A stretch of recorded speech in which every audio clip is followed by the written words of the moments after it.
So my original plan for the service learning was to volunteer at a women's shelter or a juvenile detention center. But as I found out, they have prerequisites for volunteers. Some wanted background checks or trainings before I was allowed into those centers. And after seeing the post from Dr. Lewis, I started to reflect on the purpose for these rules. And upon reflection, I can understand why they would have these rules. At the women's shelter, these ladies are hiding from people that can do them harm. So the people that are in charge of those places need to be very careful as to who they let into the shelter, as letting the wrong person in could endanger these women's lives. As to the juvenile detention center, well, these are adolescents or children, and those that are in charge also have to ensure the safety of those adolescents and children, and whoever goes in there must have a clean background. So I understand why they would have those prerequisites.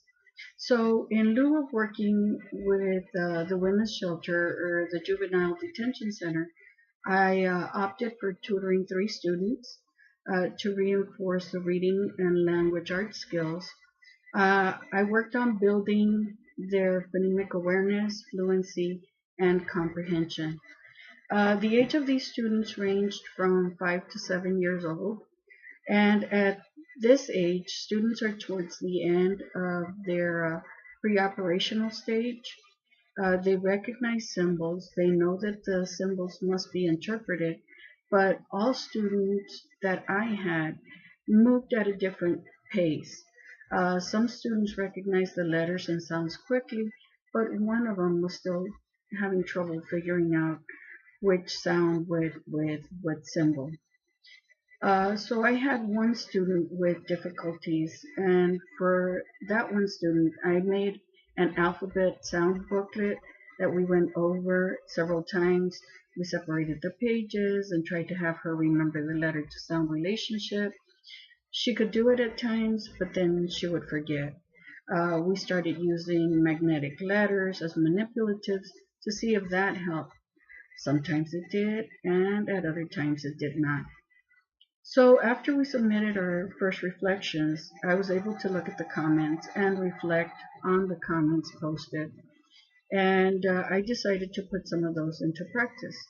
I took Iris's suggestion to use the Play-Doh to build the letter for the sound that I mentioned, and the child had fun and started learning a little bit more.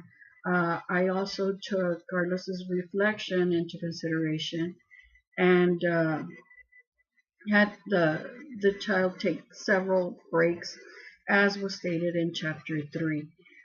Lucero also commented to get the parents involved, and I did that as well as adding technology to the lessons, as was mentioned in chapter 10. And technology was really what interested her.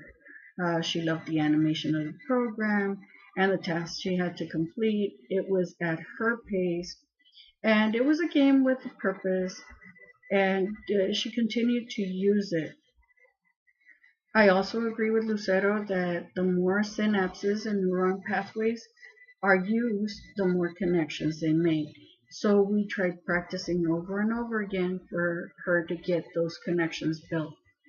Another strategy I used was operant conditioning in the form of positive reinforcements. I didn't only use verbal, but I also used token rewards, and she made some progress. I also used shaping to help the student out. I used scaffolding with the student during reading comprehension to help her succeed and to help her feel a little better about herself. After reading chapter 9 in our textbook, I decided to chunk the information to make it easier on the student. So we were working on only 5 letters at a time, starting with the vowels. So that way I wouldn't place such a high demand on her memory. And then we moved on from there with another 5 letters. The book covered the issue that tutoring is not enough. These students need intensive interventions, and I saw that with this student. So I'm waiting to see what teacher has this child on their roster so I can work with that teacher and let them know of the situation and that I worked with them over the summer and try to get some intensive tutoring or possibly start the response to intervention process, the RTI. The other students gained the ability to recognize symbols. They moved into blending and reading small sentences and short stories. The reading comprehension activities were done by sequencing, as this is also part of their pre-operational stage, discussing logically in one direction from the beginning of the story, the middle of the story, and then to the end. Because at this age they're beginning the concrete operational stage, these lessons were done with manipulatives to make sure they understood and built on what they were learning. The students worked on decoding words on cards. I showed them the card with the word, and the first one to figure out the word kept the card. They enjoyed the game and they would compete and try to get the most cards. I also made booklets for them with stories ranging from very easy to a little difficult. I gave them time to practice the reading with my help to keep them in that zone of proximal development. They were given a minute to read the story on their own. I would provide assistance if needed, and they enjoyed this as it was a game and it challenged themselves to do better. They were not competing against anyone else but themselves. Their fluency improved at a slow rate, but there was improvement in their fluency, especially with high frequency words.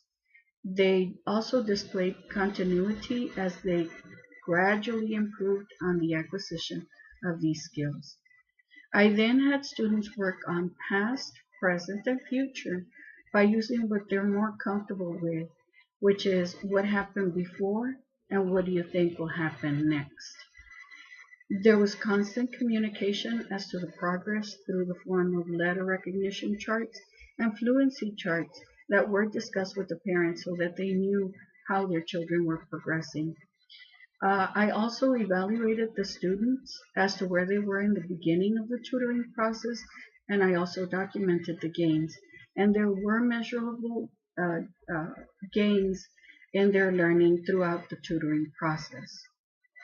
Reflecting on what Elsa posted, I agree with her that students getting some tutoring support close to the beginning of the school year will assist them as they start the new school year. This class has allowed me to take a closer look at what I've done in the past and analyze my preconceived ideas. I've always thought that manipulatives were a waste of time, and my children know that. I always tell them we don't have time to waste. A year goes by very quickly, so we have to make the most of it. But I learned that my students truly need those manipulatives, especially since they are at the age when they are transitioning from the pre-operational to the concrete operational stage. Having students that vary greatly in their ability is not uncommon in the classroom. We see this every school year. Students come into our class and we do our first evaluations, and inevitably we find that we have students from one side of the spectrum to the other.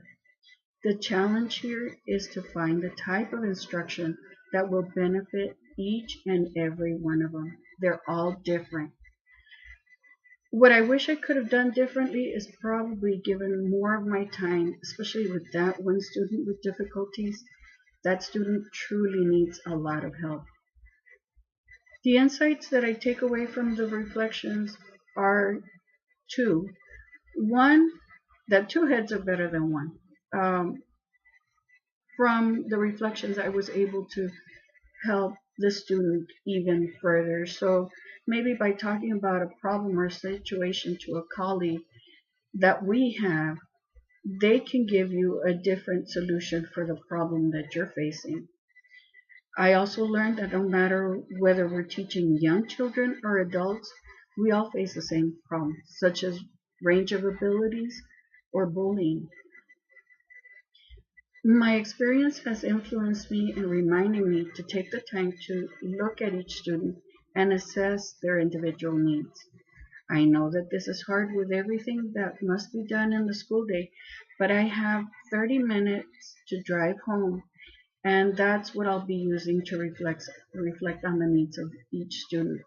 And I like the idea that Dr. Lewis posted to record my reflections using my cell phone at the end of the day as I drive home and listen to them at the beginning of the day as I'm driving to work to remember what the reflections were and what I wanted to do.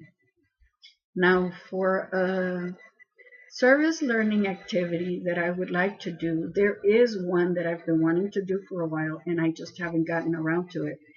But um, I would like to have the teachers at my campus uh, take a small training with me that I believe everybody needs, and that's train them or teach them how to change a tire on their car, check the tire pressure, check the oil and water level for the wipers and the radiator.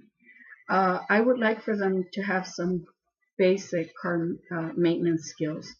I believe that everyone would benefit from that kind of training.